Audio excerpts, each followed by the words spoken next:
Have you ever wondered if God still sends miracles to the world today? What if his answers come not through thunder or angels, but through the gentle footsteps of a dog and the silent heart of a child? In the small town of Fairhope, a little girl who hadn't spoken in a year walked with 6 German shepherds by her side, and what they did next brought the world to tears. If you believe that God still speaks through love, loyalty, and the things we least expect, watch this story to the end. And if your heart is touched, leave an amen in the comments below. Please click the subscribe button so I can send you more great stories. Thank you so much for that. The morning fog curled like breath over the streets of Fairhope, Alabama, softening the sharp edges of fences and lampposts, cloaking porches and magnolia trees in a hush of white. It was the kind of early autumn morning when the air felt thick with memory, and nothing moved quickly. The town, small and coastal, lined with pastel-clabbered houses and aging oak trees, hadn't fully woken yet. Most shops were still dark. The dew clung to windows like frost, and the brick sidewalk on Main Street glistened as if exhaling the dreams of the night. At precisely 6:45 a.m., the fog would break, not because of the sun, but because of something else entirely. That was the moment she arrived. She was 8 years old, perhaps younger if you only counted her height, which barely reached the waist of a grown man. Her name was Emily Grace Walker, and there was nothing loud or childish about her. She moved through the mist as though it recognized her. Auburn hair spilled down her back in tangled curls, barely brushed. Her oversized army green jacket, once her father's, swallowed her small frame, sleeves rolled twice but still too long. Her face was pale, heart-shaped, with a narrow nose and a mouth that rarely smiled. Her eyes, a strange stormy gray-green, held the kind of silence adults avoided. Those eyes didn't flinch, didn't blink much either. And every morning, without a word, she walked 6 fully grown German shepherds through the town, untethered. The dogs surrounded her like sentinels. No leashes, no collars, no spoken commands. Ranger, the eldest and alpha, led the formation at her front left. 10 years old, his coat had faded from deep sable to silvered black along his muzzle and chest. His body was still solid, muscles coiled beneath thick fur, tail held low in alert confidence.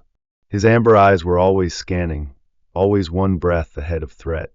Luna, sleek and watchful, moved front right. Smaller than the others, she bore a unique black saddle pattern across her back and had a white paw, as if she had stepped in milk. Duke was positioned rear left, a wide-shouldered brute with soft brown eyes and a lumbering walk. His ears were nicked from a scuffle in his past, but his loyalty was unquestionable. Shadow and Blitz, middle flank left and right, were nearly identical in build, both black and tan, but Shadow's coat gleamed like polished wood while Blitz carried a deep scar that split his left eyebrow. Jet, the youngest at 4 years old, brought up the rear. Jet's coat was pitch black and glossy, his posture playful but protective. Despite his youth, he obeyed Emily as if he had been born to guard her. They moved together like a single thought. From behind a lace curtain on Walnut Street, a set of sharp eyes observed them for the 55th day in a row. Marion Bennett, 71, sat in her high-backed chair by the window, clutching a steaming cup of English breakfast tea with lemon. A former elementary school teacher, Marion had spent 3 decades educating second graders at Fairhope Primary. She had once been known for her discipline and her wild collection of bird brooches, one for each day of the year. Now retired, arthritis had bent her fingers and slowed her walk, but not her mind. Her hair was an iron-gray braid wound into a bun so tight it pulled her temples, and she always wore thick wool cardigans, even in summer. Her neighbors called her meticulous. Her enemies called her nosy. Marion preferred observant. On the table beside her rested a leather-bound notebook labeled in precise cursive, Emily G. Walker Daily Activity Log. Inside were columns of times, dates, weather notes, and formation sketches of the child's morning walks. Marion had never been one to entertain fantasy, but this daily ritual of an unspeaking child guiding 6 formidable canines, defied logic. And Marion did not like what she could not explain. 6:45 again, she muttered, watching the girl turn the corner at the end of the block. Her tea went untouched as she scribbled, fog heavy. Formation unchanged. No adult present. Across the street, Calvin Hunt was unloading bread crates from his rusted delivery truck. A stout man in his mid-50s, Calvin had a gut shaped by beer and biscuits and a laugh that boomed through open windows. His cap was always on backward, and his t-shirts always had the names of rock bands that no longer toured. As Emily passed, he paused, one hand gripping a bag of sourdough. "Hey there, pups," he called with a grin. Ranger gave him a slow blink, a tilt of the head. Calvin nodded. Better than a security system, he chuckled to himself. Emily did not respond. She never did. Fog swirled behind her as she moved past the bakery and down Sycamore Avenue. Some mornings she turned left into the park.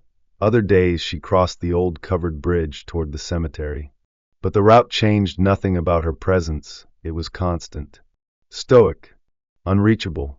Marion narrowed her eyes and noted the turn. The old covered bridge. She tapped her pen twice on the page and underlined the time. Possible new pattern. Behind her, the mantel clock chimed 7. The town of Fairhope stirred.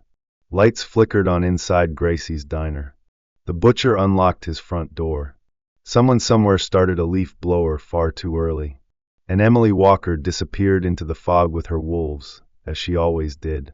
Only the tails of the dogs, flicking in perfect rhythm, gave any sign they had ever been there. And Marion Bennett, alone in her tidy house with its antique dishes and worn-down floorboards, closed her notebook with a soft snap and murmured, "Something's not right, and I'll find out what." The morning after Marion Bennett once again scribbled into her notebook and closed her blinds with a snap, the fog still lingered like an old story unwilling to fade. The streets of Fairhope remained hushed, as though the town itself held its breath for Emily Grace Walker and her silent procession of guardians. But by midday, when the sun burned the haze into memory and life returned to the sidewalks, Emily was no longer a figure in mist. She was a ghost in her own home. The Walker house stood at the edge of Fairhope's historic district, a weathered yellow farmhouse with green shutters and a porch that sagged at its corners. It had once been cheerful, with flower boxes blooming and a white swing swaying in the breeze. Now it bore the quiet stillness of a place holding its breath. Inside, Emily sat cross-legged on the living room rug, surrounded by the 6 German shepherds who rarely left her side. Ranger lay nearest, his massive head resting on her lap, while Luna kept vigil by the front door. Jet twitched beside the fireplace, lost in a half-dream of movement. Across the room, Linda Walker stood at the kitchen counter, her thin shoulders hunched as she pressed slices of ham between 2 pieces of bread. Her hands moved automatically, more muscle memory than intention. Linda was in her late 60s, tall and slender, with silver blonde hair pulled into a soft twist and worry lines that etched deeper by the day. Her eyes, hazel, once vibrant, now looked perpetually tired. A former librarian, Linda had retired early to care for Emily and never returned. Tragedy had rewired her patience into resilience and her calm into quiet exhaustion. She turned to face her granddaughter, but said nothing. Emily, as usual, did not look up. From the hallway came the sound of slow, uneven footsteps, and then George Walker entered with the help of a polished oak cane. In his early 70s, George was once a mechanic with arms like steel cables and a laugh that filled rooms. Now his face was gaunt, his gait halting from 2 heart attacks and a bad hip, but his voice remained steady. "How's our girl today?" he asked softly, easing into the recliner with a groan. "Ranger keeping her company?" The dog flicked his tail, but didn't lift his head. Emily's hands stroked his fur rhythmically. "She's the same," Linda said after a long pause. "We've got an appointment next Thursday with Dr. Fielding again. If the insurance approves the new therapy." George winced, more at the mention of insurance than the pain in his joints. "That's the 3rd this year. We can't keep." He stopped himself, glancing at Emily, then lowered his voice. "I'll call the VA again. See if they can stretch something." They hadn't planned to raise a child in their 70s, let alone one who had witnessed the death of both parents and retreated into a world ruled by silence and animals. The accident had taken Mark and Joanna Walker on a rainy night just outside Montgomery. They had been on their way to AK-9 conference, where they were scheduled to present a session on trauma-responsive obedience techniques. When the semi-truck ran the light, it crushed the driver's side of their SUV. Emily, in the back seat, survived with only a bruise on her collarbone. But what no X-ray or scan could find was the part of her that had shattered inside. In the weeks after the funeral, Emily stopped speaking, not out of defiance, but as if language itself had drained from her body. The therapists called it selective mutism, exacerbated by trauma. She didn't scream. She didn't cry. She didn't even whimper when she woke from night terrors and clutched Ranger's neck until dawn. Instead, she communicated in a language only the dogs understood, slight gestures, blinking codes, fingertip taps. Linda and George had tried everything. Counseling, art therapy, even one experimental session with a child-animal behaviorist from Atlanta, who ended up in tears herself. Nothing unlocked the silence. But the dogs remained. They were the last living link to Mark and Joanna. Ranger had been Mark's first trainee, and Luna had slept at Joanna's feet during cancer treatments years earlier. Blitz, Duke, Shadow, and Jet, all rescues, all raised by the walkers, formed a living constellation around Emily, each one calibrated to her unspoken needs. Caring for 6 large dogs was no small burden. Food costs alone rivaled their monthly utilities. Vet bills, flea treatments, special diets, especially for Duke, who had joint issues, squeezed the budget tight. George's veteran pension helped, but not enough. Linda had started crocheting again and selling blankets online. George sold old tools and parts to collectors. Still, they refused every suggestion to rehome, even one of the dogs. "They're not pets," George once told a social worker. "They're her family." A knock came at the front door, 3 short raps. Luna was up before anyone else moved. Emily stiffened but didn't speak. George gave Linda a nod, and she opened the door to find a man in khakis and a red polo, clipboard in hand. "Good afternoon, Mrs. Walker," he said politely. "Bradley Withers, from Bay County Outreach Services. We sent a letter last week, just checking in to see how things are going." He was in his 40s, tanned, with a polite smile and the kind of posture that said he hadn't grown up around dogs. Luna growled low. Bradley stepped back. "We're managing," Linda said firmly. "Of course," Bradley replied. "We're just conducting routine family follow-ups." The judge requested updates for households with minors and no full-time income. He peeked past her shoulder and saw Emily in the living room, motionless amid the dogs. "Is she attending school currently?" Linda straightened. "We homeschool, with guidance from the district and a trauma specialist. Emily isn't ready for traditional classrooms." Bradley scribbled something, nodded, then offered a thin smile. "We'll be in touch." When the door closed, George sighed. "They're circling." Linda didn't respond. She simply walked back to the kitchen and turned off the stove. The ham sandwich remained untouched on the plate. That night, as the sky turned lavender and the crickets began to hum, Emily sat on the porch steps with Jet curled beside her. She didn't notice the stars blooming overhead. Her gaze was fixed on the quiet yard, on the shadows beneath the trees. Behind her, George and Linda watched through the screen door, hands folded like prayers. The girl who didn't speak had never needed to say a word to be understood by the ones who mattered. But outside their little house on Sycamore Avenue, the world was growing louder, and Emily's silence, once simply sorrowful, was beginning to sound like defiance. It was a Tuesday morning when the fog over Fairhope thinned earlier than usual, lifting like a curtain over a town still rubbing sleep from its eyes. The smell of pine and salt from the bay hung in the air, mingling with the scent of fresh bread from Gracie's diner and the faint perfume of camellias lining the sidewalks. And right on cue, 6:45 a.m., Emily Grace Walker emerged from the narrow path beside her grandparents' yard, flanked by her silent, vigilant companions. Ranger led the line. He didn't bark. He never needed to.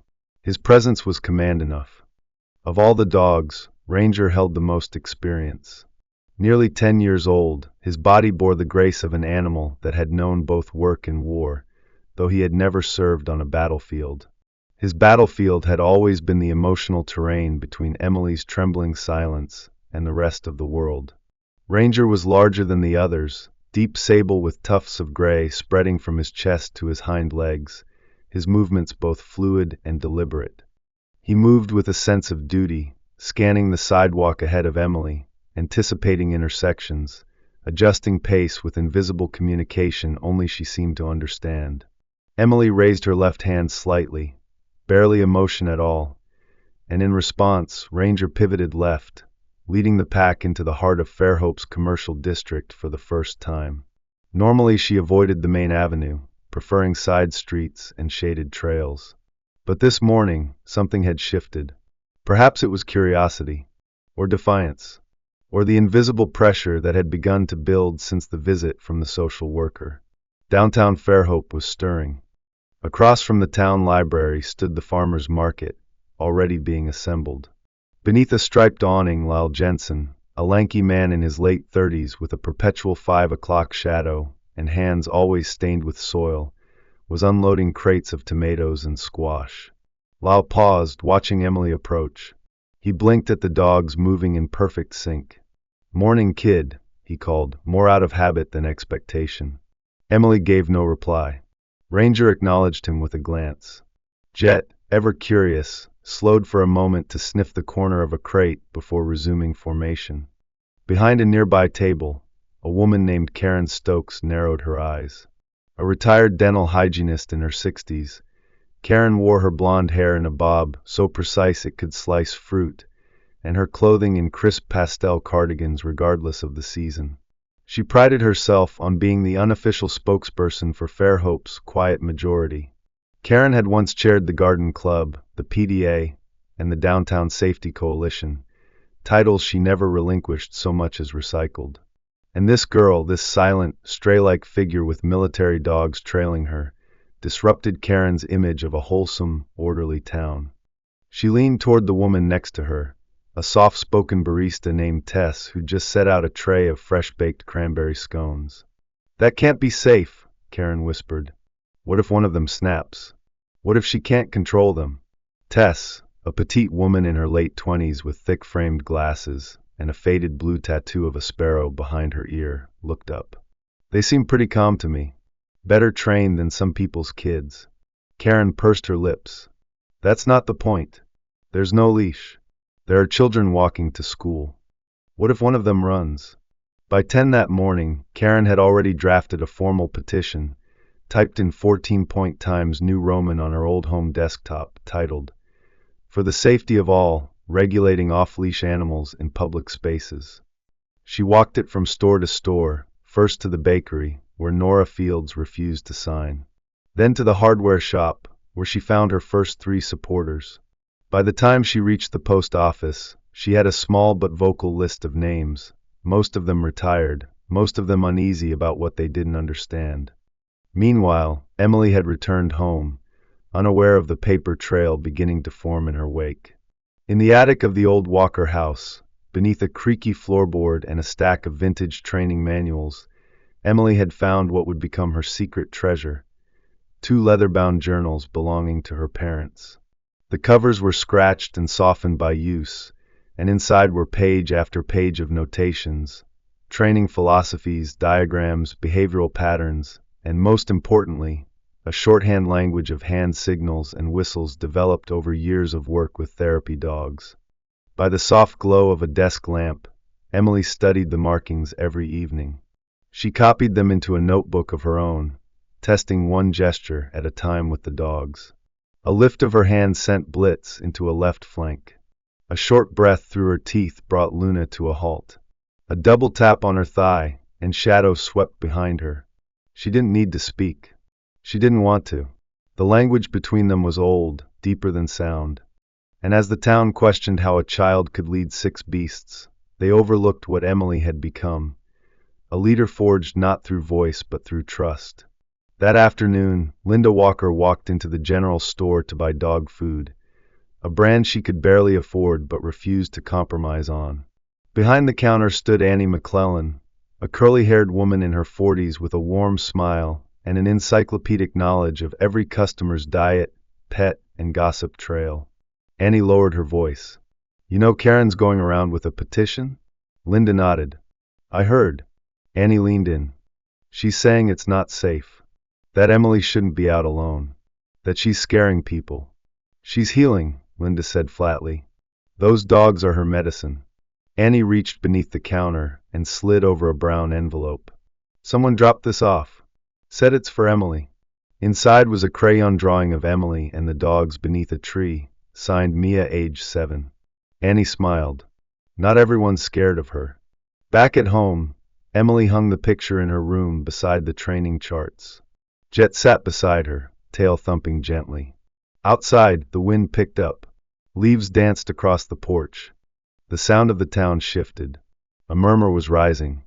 It was a Tuesday morning when the fog over Fairhope thinned earlier than usual, lifting like a curtain over a town still rubbing sleep from its eyes. The smell of pine and salt from the bay hung in the air, mingling with the scent of fresh bread from Gracie's diner and the faint perfume of camellias lining the sidewalks.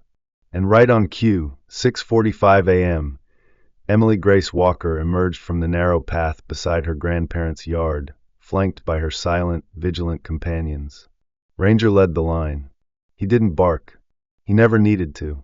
His presence was command enough. Of all the dogs, Ranger held the most experience.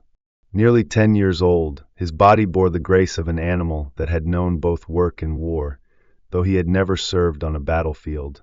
His battlefield had always been the emotional terrain between Emily's trembling silence and the rest of the world.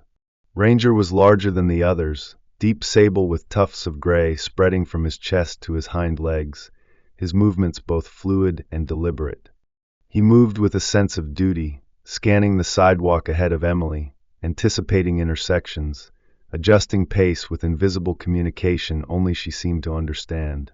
Emily raised her left hand slightly, barely a motion at all, and in response, Ranger pivoted left, leading the pack into the heart of Fairhope's commercial district for the first time.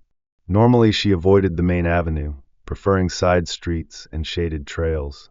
But this morning, something had shifted.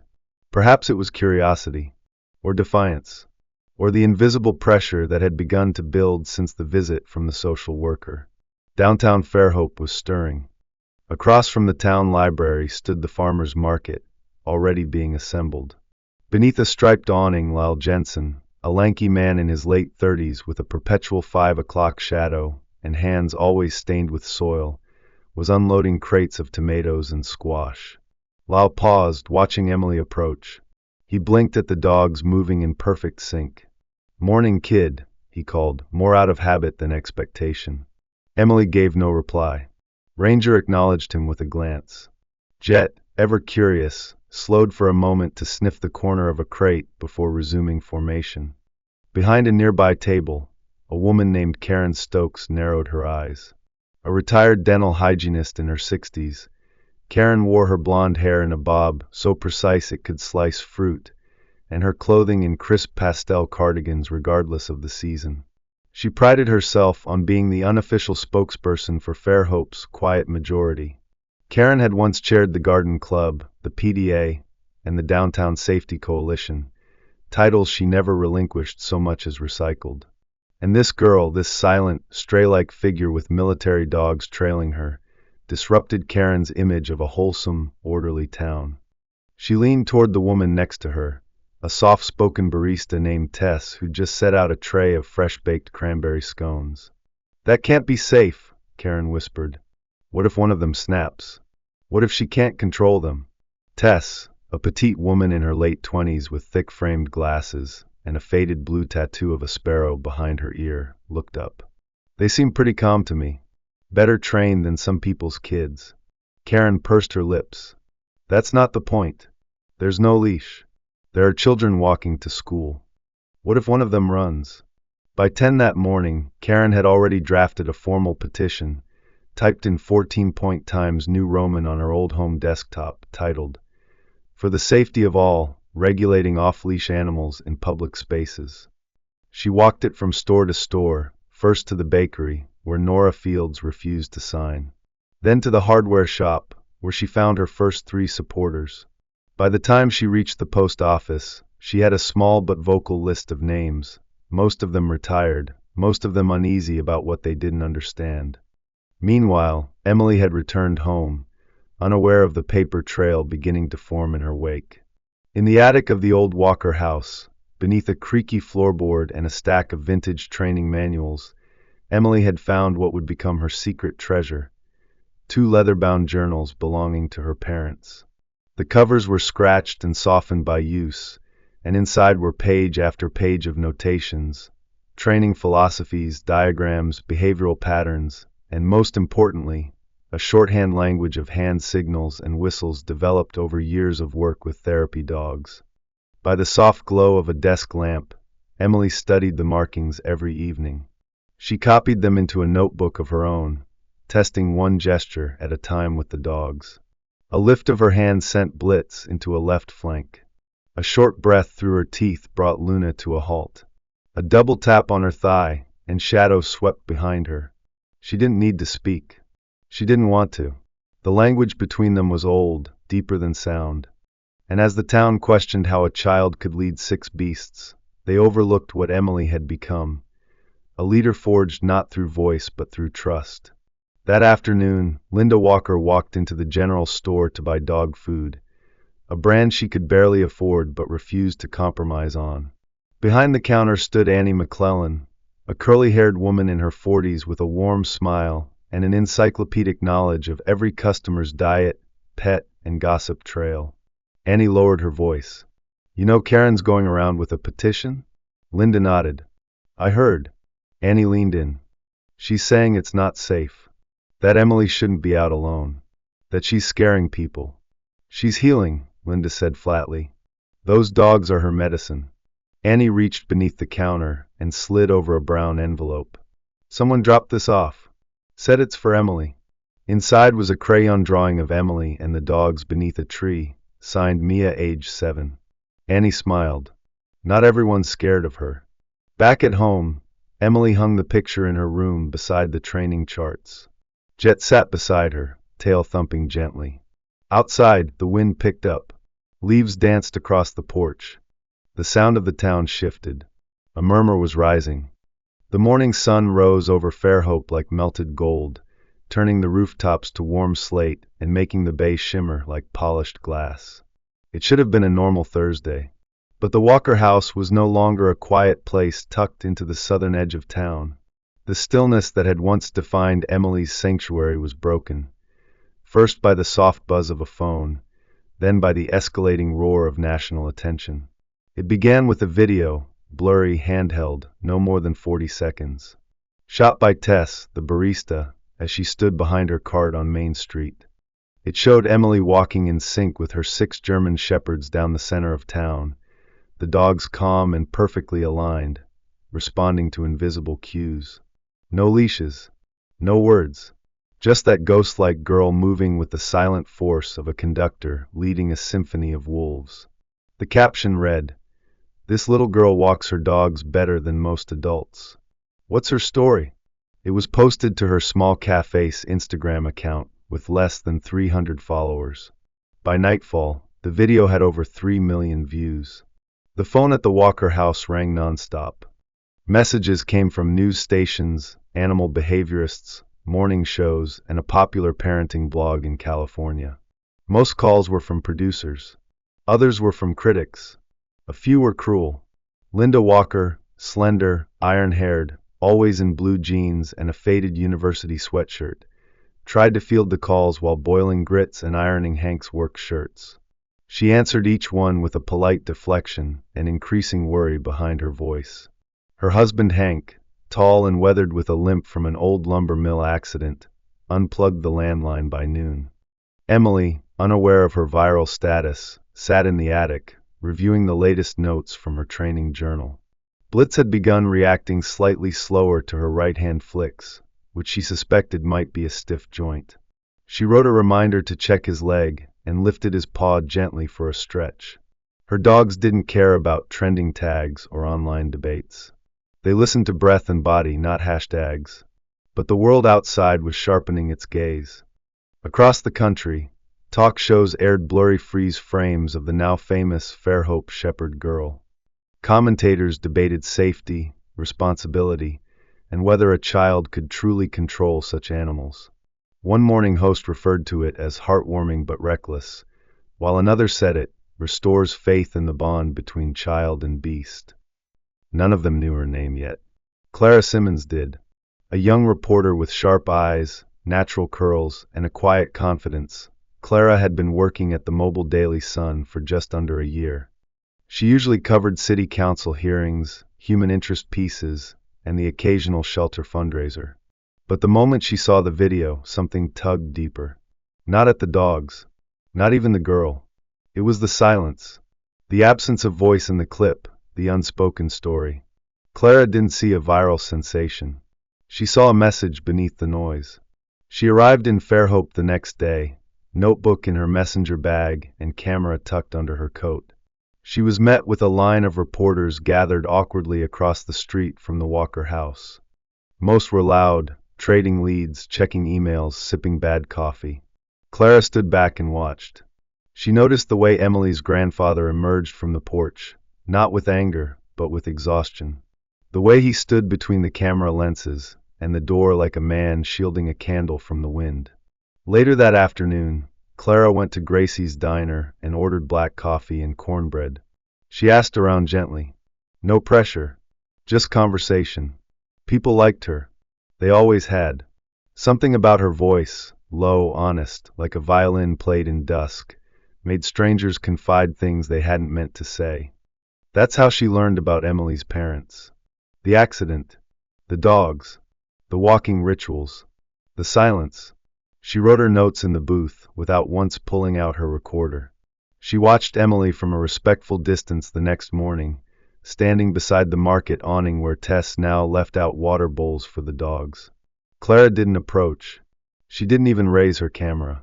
She simply watched the rhythm of the walk, the shift of Ranger's shoulders, the flick of Emily's hand. It was choreography, but not for show. It was how she breathed. Later, she knocked on the Walker's door. Hank answered. Clara introduced herself with no camera, no crew, just a smile and her card. I don't want a headline, she said. I want to get it right. Linda eventually invited her in. The kitchen smelled like lemon balm and wood polish. Emily remained upstairs. Clara sat at the table, took careful notes, and listened more than she spoke. She asked about the dogs, about the journals, about the signals Emily used. Linda opened one of the old notebooks and slid it across the table. Clara recognized the shorthand from her own research on therapy animals. She looked up. They were professionals, she said softly. Linda nodded. The best. Outside, a news van rolled slowly past the house. A camera peeked from the window. Clara didn't flinch. This is going to get louder before it gets quiet again, she said. Hank nodded but didn't reply. Emily stood upstairs, behind the curtain, watching the world press in like storm clouds. She pressed her hand gently against the window. Ranger sat beside her. No sound passed between them, only breath. The morning mist returned like a soft shroud over Fairhope, curling around rooftops and drifting through the oaks like old whispers. In the small neighborhood east of Magnolia Avenue, the streets were still slick with dew, and the scent of pine mixed with damp earth and early blooming jasmine. Most of the town was waking slowly, but Emily was already walking with her pack. Ranger took the lead as always, his stride confident, ears alert, tail level with quiet authority. At nearly 10 years old, Ranger had grown into a protector beyond training, a creature whose instincts had blurred the line between companion and guardian. His eyes, a soft golden brown, had seen more than most: joy, loss, routine, chaos, and somewhere deep in him, something had evolved. That something revealed itself one late afternoon when Emily and the dogs passed George Riley's house. George, an 82-year-old retired mailman with a thin frame, mottled hands, and a voice that cracked like a porch step, had lived in Fairhope for nearly 50 years. He was known for his stubborn independence, and for walking his lawn like it was a ship he'd captained into port each evening. George had always liked Emily. He never asked her to speak, never asked about the dogs. He just waved. But that afternoon, George didn't wave. He sat slumped in his rocking chair, eyes glassy, jaw slack. Emily would have passed, perhaps too shy to approach, but Ranger stopped. His ears twitched. His body stiffened. He let out a low, singular bark, deep and urgent. Then he bolted toward the porch. George didn't react. Ranger placed his paws gently on the old man's knees and whined, a sound Emily had never heard from him before. It was not fear. It was alarm. Emily ran toward them, heart racing. She looked at George's face, then down at Ranger, then back. She pulled out her emergency whistle, something Hank insisted she carry, and blew. Within minutes, neighbors came running. One of them was Sarah Conrad, a retired ER nurse with silver-streaked auburn hair, long limbs, and a firm voice that could quiet a room. Sarah checked George's pulse and called 911. "It's his heart," she muttered. "This dog just saved his life." At Thomas Memorial Hospital, George was stabilized. The doctor later confirmed, George had experienced the beginnings of a heart attack, mild but progressing. Had they waited even another 20 minutes, it would have been fatal. Ranger had known before the pain began. Before George even realized. The story traveled fast. Faster than the video. A dog sensing a heart attack in time to save a man's life. Reporters returned. Some local, some national. This time, they weren't interested in Emily's silence or her parents' tragedy. They wanted Ranger. Dr. Miles Hendrickson, a compact man in his 50s with salt and pepper hair and a clipboard perpetually under his arm, was the lead specialist from the nearby university's animal cognition department. He had studied scent-based detection in dogs for decades, but had only seen behavior like Ranger's once before, in a K-9 unit in Maryland. Dr. Hendrickson visited the walker's home, watched Ranger for hours, took notes. "Some dogs," he said to Clara, who had returned to shadow the family, "can detect changes in cortisol and adrenaline through scent. But this dog read more than scent." He responded to silence. Meanwhile, Emily retreated further from the noise. But her focus deepened. In her attic sanctuary, she began mapping the emotional range of each dog. She drew charts, colored arcs, and small portraits. Luna reacted most to sadness, pressing her body into Emily's when her chest ached from memories. Blitz responded to sharp sounds with protective stance. Jet mirrored energy. Duke's calm was constant, grounding. Shadow was cautious, but tender. And Ranger was the compass. She drew him in the center. Around him, she labeled each relationship like a constellation: guardian, anchor, watcher. Emily began writing out her hand signals in a notebook. She added foot taps, shoulder nudges, patterns of breath. She built a lexicon of nonverbal commands more intricate than anything she'd seen in her parents' journals. She wasn't just replicating, she was innovating. When Linda peeked into the attic one evening, she found Emily lying on her stomach with colored pencils in hand, the room aglow with soft lamplight and canine shapes moving gently beside her. "She's creating a language," Linda whispered to Clara, who sat silently on the stairs. Not just for the dogs, for herself. Meanwhile, Ranger became a town legend.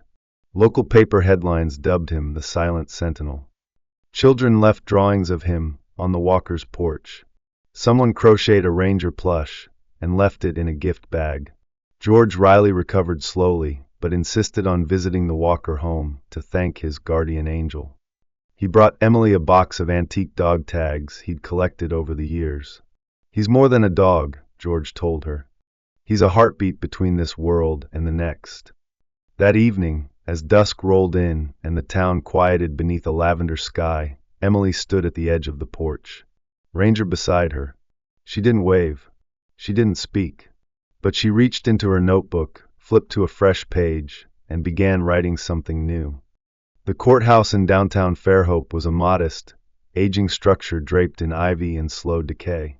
Its bricks were sun-faded, and the columns wore time like brittle scarves. The sky that morning was gray, colorless, as if the world itself were holding its breath. Inside, the small family courtroom was filled with an uneasy quiet, the kind that clung to the walls and settled in people's shoes.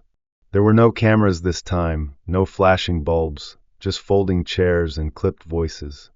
At the heart of the hearing sat Emily Walker, barely visible behind a wooden table, her shoulders hunched, hands folded in her lap.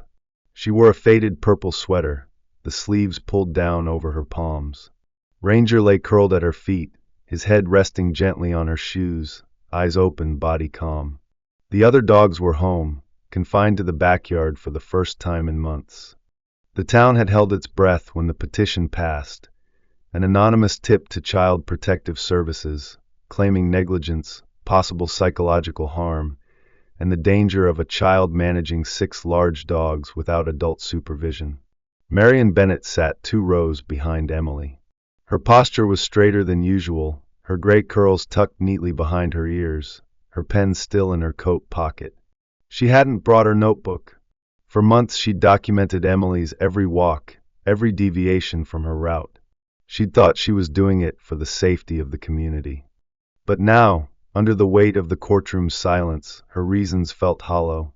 The judge, Honorable Carol Hastings, was a woman in her late 60s with sharp cheekbones, short white hair, and an unyielding presence. Her glasses rested low on her nose, and her voice, firm, never cruel, cut through the proceedings like a scalpel. "We are here today," she began, "not to prosecute, but to protect. The well-being of the minor in question, Emily Walker, is the purpose of this hearing." The room stirred. Linda Walker sat beside Emily, her face tight with composure, her hands trembling just beneath the table. Hank had been kept outside due to occupancy limits, pacing the courthouse lawn like a storm waiting for Skye. Clara Simmons, present by special journalistic permission, kept her distance, her pen quiet in her lap.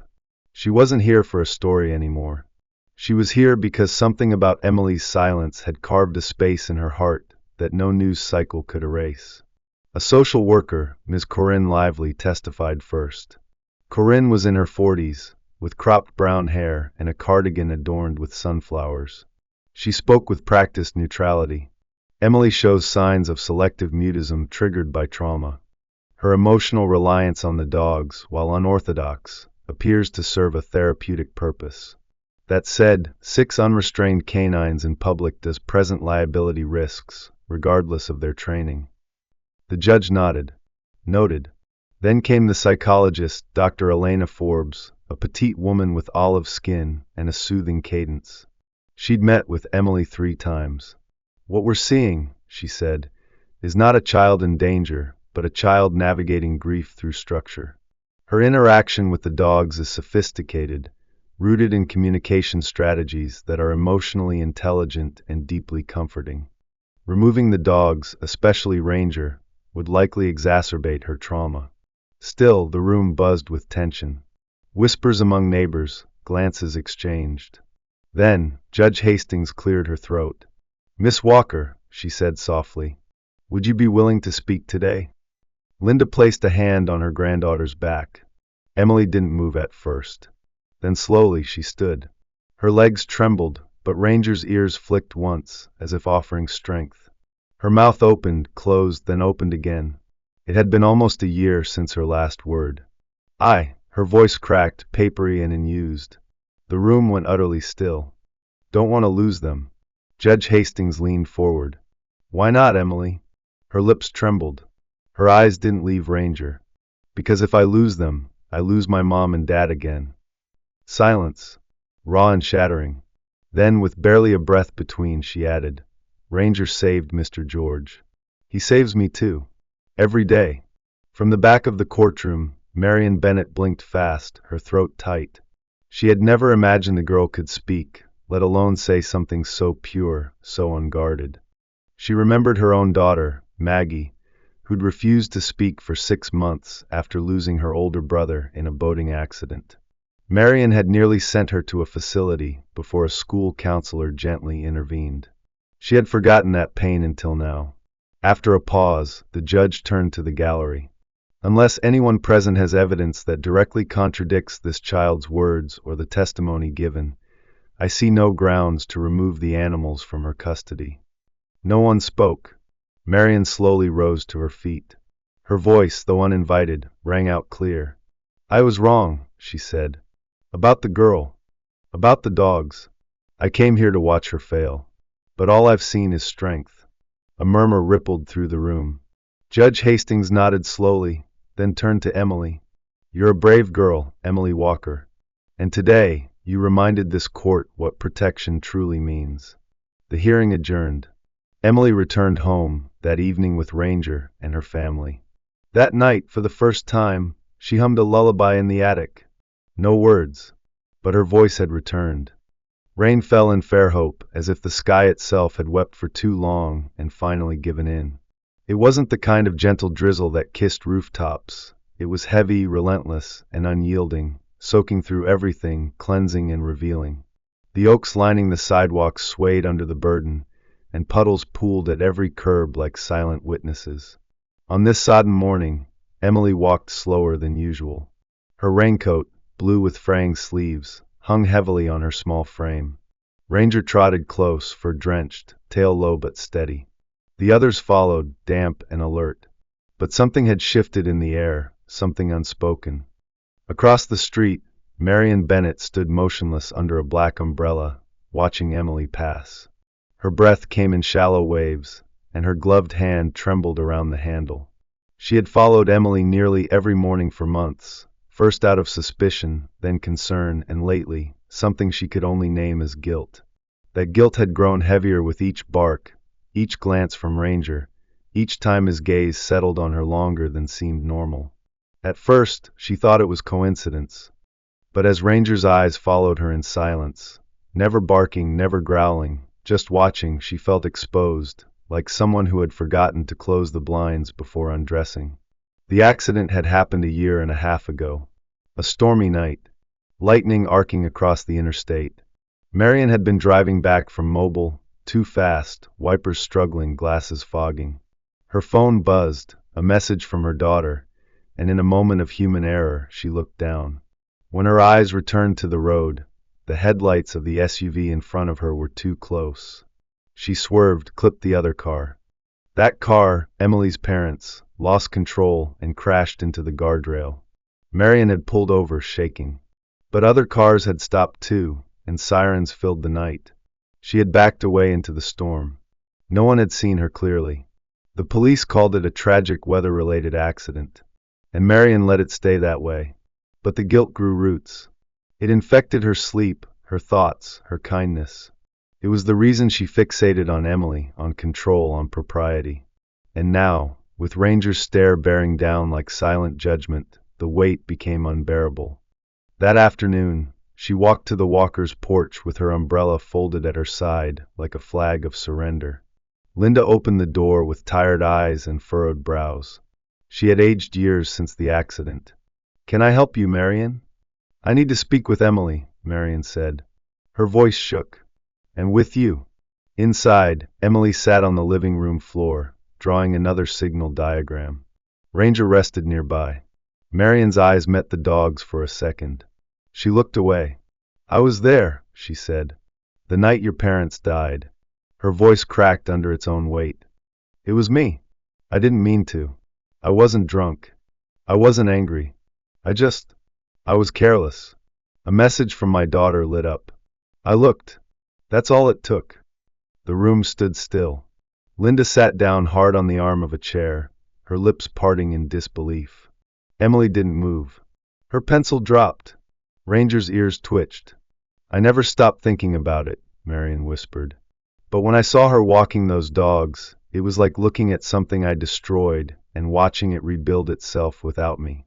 And Ranger," she looked directly at the dog, "he knows. I swear he knows." Emily's fingers curled against her knee. Her breathing was tight, but she didn't flee. She looked at Ranger, then back at Marion. Then, to everyone's surprise, she reached into her backpack, pulled out a sheet of paper, and wrote a single word. "Why?" Marion's breath hitched. "Because I'm a coward." Then came the knock. Officer Adam Ruiz stood at the door, rain clinging to his jacket. His eyes held regret. "There's been an incident," he said. "At the park." The town's central park had become Emily's training ground. That morning, with the rain falling hard, a child, young, maybe 5, had run toward the dogs, startled by their movement. One of them, Blitz, barked protectively. The child tripped and fell, cried out. A witness, panicked, called animal control. In the confusion, they took Ranger. Only Ranger.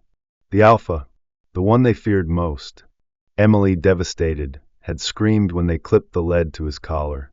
It was the first time anyone had seen her cry in public. Now, hours later, her eyes were dry but dull. She didn't speak. She didn't write. She just stared at the door Ranger used to walk through. At the kennel, Ranger sat in isolation. He paced once, twice, then lay down, ears alert. He didn't bark. He didn't fight. He waited. Clara arrived later that evening. She found Emily in the attic, the notebook open but untouched. "I'll help," Clara whispered. "We'll get him back." Downstairs, Hank and Linda sat with Officer Ruiz, who had already started the paperwork to appeal the holding. "We've got testimonials, videos, Dr. Hendrickson's evaluation," Adam said. "It'll take a few days, maybe a week, but we'll bring him home." Emily didn't sleep that night. In the rain's rhythm against the window, she heard Ranger's absence. The morning broke cold and sharp, the kind of day where the air smells like metal and every breath feels earned. Fairhope was still wet from the storm, but the sky had turned a pale, forgiving blue. The tension of the previous days clung to the town like leftover fog, thin but present. At the Walker household, Emily sat at the kitchen table, untouched toast in front of her. Her hair was unbrushed, eyes shadowed by restless sleep, lips pressed into a line that refused to speak. The silence she had broken weeks ago had returned, not out of choice, but grief. Ranger was still gone. Down at Rooster's Cup, the oldest coffee shop in downtown Fairhope, Gerald Langston was wiping down tables with his usual methodical rhythm. Gerald, 62, was a wiry man with a salt and pepper beard and thick-rimmed glasses that always seemed slightly askew. A former photojournalist who had retired early after losing partial hearing in one ear, he now ran the cafe mostly for the community it brought. He had installed security cameras around the shop after a vandalism incident the year before, not for paranoia, but because, in his words, memory's one thing, video's another. That morning, as he reviewed the footage from earlier in the week, part of his routine after a storm, he paused. The timestamp read 6:43 a.m. He watched as a small figure, barely distinguishable in the pre-dawn haze, walked near the fountain across the street from the cafe. It was Emily, alone, without the pack. Ranger was close behind, off-leash but attentive. Then something happened. Emily slipped. The wet stone around the fountain betrayed her step, and she fell into the shallow pool. The camera angle didn't catch her fall directly, but what it showed was clear. Ranger lunged into the water, pulled her out by the jacket collar, and braced her on the ledge with his body. He stayed that way for minutes, unmoving, shielding her with his frame until someone, likely a passerby out of frame, came to help. Gerald sat back in his chair, heart thudding. "Damn," he whispered. He knew the dog had been taken. He'd seen the posters, the angry parents, the debates on the town's Facebook group. He pulled a USB from his drawer, transferred the footage, and got into his truck. He didn't call. He didn't wait. He drove straight to the local shelter where Ranger was being held. Officer Ruiz was already there, reviewing paperwork with a tired shelter employee when Gerald walked in. "You need to see this," he said, holding up the drive. Within the hour, the footage was playing on a monitor in the back office. Silence filled the room as Ranger's actions unfolded. Ruiz leaned forward, hand to his mouth. The shelter worker blinked twice. "That's not aggression," Gerald said softly. "That's a hero." By midday, Ranger was on his way home. Linda Walker was in the yard, raking wet leaves when the car pulled up. She looked up, puzzled. Then the door opened and Ranger bounded out, muddy, thinner than before, but alive, tail wagging in careful, searching sweeps. Emily was already at the porch. Her mouth fell open, and for a moment she froze. Then her feet moved, not running but drawn, like a magnet to its center. Ranger met her halfway. She collapsed into him, arms around his neck, face pressed into soaked fur. He whimpered once, the sound raw and relieved. Inside, the family gathered. Even Hank, usually so measured, wiped at his eyes. Clara Simmons arrived soon after, having driven all night from Birmingham after hearing the news. I told my editor I'd quit if I wasn't allowed to finish this story, she said. This one it matters. But that wasn't the only surprise of the day. Later that evening, at a hastily called town gathering in the library's community room, Marion Bennett stood at the front. The room was full, residents, reporters, council members, and more than a few skeptics. Marion wore a gray wool coat, her hair pulled back, her voice steady but soft. I made a terrible mistake, she said. Not just a year ago on a rainy highway, but every day since. I stayed silent out of fear and guilt. But Emily and those dogs, especially Ranger, showed me that silence doesn't heal anything. It just deepens the wound. She paused. I'm here to apologize publicly. I've spoken to the authorities and the walkers. But more than that, I've set up a scholarship fund in honor of Emily's parents, for children who've lost family and found healing in animals. It's the least I can do to start making this right. There was a hush, then a murmur of approval. Some clapped.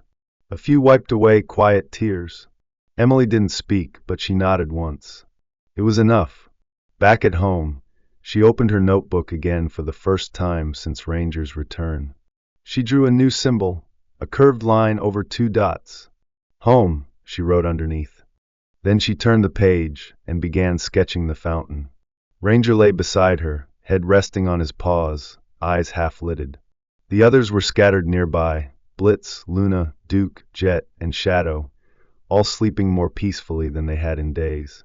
In the corner of the page, Emily wrote a final word in capital letters: trust. The early summer sun stretched golden across the rooftops of Fairhope, Alabama, casting long shadows over the freshly cut grass of Veterans Memorial Park. The town had gathered, not for a protest or a council hearing this time, but for something gentler, something hopeful. White tents fluttered in the breeze, children clutched cotton candy in one hand and held on to parents with the other, and rows of chairs lined the open field. In the center, a small wooden stage had been assembled with a banner that read, "Paws and Voices Healing Through Connection." Emily Walker, now 9 but still as quiet-eyed as ever, stood behind the stage, gently brushing Ranger's thick coat. He was 6 years old now, regal as ever, his black and tan fur gleaming in the sunlight, his amber eyes alert but calm. He wore a deep blue vest that read Certified Service Dog Emotional Support Division. It had taken months of training and evaluation, but today Ranger would be formally recognized, not just by the town, but by the state. Dr. Adam Ruiz, the quiet and dependable officer who had once shadowed Emily's walks, now stood not in uniform but in a charcoal gray suit, a subtle blue tie tucked beneath the lapel. He had recently completed his certification in trauma-informed therapy for children, having shifted his career focus from enforcement to healing after his experience with Emily. Adam was in his mid-30s, tall and soft-spoken, his kind hazel eyes always searching for unspoken truths. He approached Emily with a soft smile. "You ready, kiddo?" She nodded. Ranger stood when she did, matching her movements like a shadow born of loyalty. The ceremony began with short speeches from town officials and supporters. Then Dr. Ruiz stepped forward. "We live in a world where not every wound is visible, and not every healer wears a white coat. Some have fur, some don't speak our language, and some, like Ranger, bridge the silence in ways we never imagined possible. Today, we officially launch Paws and Voices, a therapeutic program pairing trauma-affected children with trained service dogs. It's built from one story, Emily's, but it belongs to many." Applause rose, but Emily's name wasn't called next. Instead, Clara Simmons, the reporter who had documented Emily's journey from the beginning, took the stage. Her voice was steady, and her red hair glinted in the sunlight. "I came here months ago chasing a story. What I found was a bond between a girl and her dogs that transcended language, and a town learning to listen with more than just ears. I'd like to invite Emily Walker, co-founder of Paws and Voices, to say a few words." A hush swept through the crowd. Emily, in a simple white dress and dusty boots, stepped up to the microphone. Her brown hair was tied back with a blue ribbon. She stood still for a moment, clutching a folded piece of paper. Then she looked out into the crowd, toward the rows of familiar and unfamiliar faces, and finally to the front row, where her grandparents sat, George and Linda, their hands clasped tightly. Marion Bennett sat beside them, her shoulders straighter than they had been in months. Emily opened the paper, but she didn't read from it. Instead, she looked to Ranger. "Ranger taught me how to talk again," she began, her voice low but clear. "Not just with my mouth, but with my heart." A breeze passed through the park. No one moved. No one whispered. "When I lost my mom and dad," she continued, "everything stopped. It was like someone took the words out of me. But Ranger stayed. And he listened, even when I didn't say anything. All the dogs did. But Ranger, he made me feel safe. Like my parents were still close. Like they had left a piece of themselves behind in him." She paused, eyes shining. "Now other kids who feel like that, they'll have someone too. Not just a dog. A friend. A protector. A voice." She stepped back. The silence broke into warm, respectful applause, followed by the sound of someone crying quietly in the third row. Later that afternoon, after most of the crowd had dispersed, Emily sat by the fountain near Rooster's Cup. The place where Ranger had once saved her now felt different, less haunted, more sacred. Clara sat beside her, flipping through a worn leather notebook. "You've changed a lot," Clara said softly. "Do you feel it?" Emily nodded. "I don't feel afraid of forgetting anymore." Clara smiled. "Because they're part of everything now." Emily pointed to her chest. "Here. And him." She scratched Ranger behind the ear. Down the hill, Dr. Ruiz stood near the gazebo, speaking with a woman in a green blouse, Sarah Jennings, a recently arrived child therapist from Mobile. Sarah was in her early 40s, tall and thin, with short auburn curls and a calm, maternal air about her. She had come to Fairhope after reading about paws and voices, and wanted to contribute her skills. Her son, Jeremy, 10, had been watching Emily and the dogs for weeks, fascinated. He had survived a house fire the year before, and hadn't spoken since. Adam nodded toward Emily. "She might be the best teacher we've got." Sarah smiled. Sometimes the heart needs something wilder than words to learn how to heal. As the sun dipped low behind the trees, Ranger stood and nudged Emily gently. It was time to go. She rose, waved goodbye to Clara, and joined the pack. Luna, Jet, Blitz, Shadow, and Duke waited nearby. They fell into step together, as they always had, the rhythm of their walk a quiet language only they understood. From behind, the townspeople watched them go, not with suspicion, but with something softer. Respect, maybe even reverence. Fairhope had once feared a girl walking with 6 unleashed dogs. Now they called them guardians. Sometimes, God sends us angels not with wings, but with paws and gentle eyes that see into our pain. Emily lost her voice, her parents, and her sense of safety, but through Ranger, she found her strength again. This wasn't just a story about a girl and her dogs. It was a story about healing, redemption, and how love, in its purest, most loyal form, can be a miracle. In your own life, you may not be walking 6 German shepherds through town, but you might be carrying silent burdens no one else sees. Don't lose hope. Miracles don't always come in thunder and lightning. Sometimes they come in quiet footfalls, in wagging tails, in second chances wrapped in fur and faith. If this story touched your heart, please share it with someone who needs to believe again. Leave a comment if you've ever felt a silent prayer answered in an unexpected way. And if you believe that God watches over the broken and the brave alike, write amen below to stand in faith with Emily and all those still finding their way. Subscribe for more stories that remind us of the quiet power of love, loyalty, and the mysterious ways in which God works. May He bless you, guide you, and send comfort in whatever form you need most today.